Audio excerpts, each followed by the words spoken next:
পাক আফগান সংঘাত শেষ হতে না হতেই তেহরিকে তালিবান পাকিস্তান প্রকাশ করা একটি ভিডিওতে পাকিস্তানের সেনাপ্রধান ফিল্ড মার্শাল আসিফ মুনিরকে সরাসরি চ্যালেঞ্জ করা হয়েছে।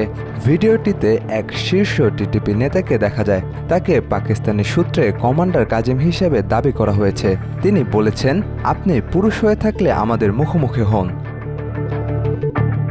ভিডিওটিতে ৮ অক্টোবর খাইবার পাখতুনখোয়ার কুররাম অঞ্চলে হওয়া এক হামলার কিছু দৃশ্য দেখানো হয়। টিটিপি ওই হামলায় ২২ জন পাকিস্তানি সৈন্য নিহত হওয়ার দাবি করেছে, তবে সেনাবাহিনী নিহতের সংখ্যা ১১ জানিয়েছে। ক্লিপে জব্দ করা গোলাবারুদ ও ধ্বংসস্তূপ দেখা যায়।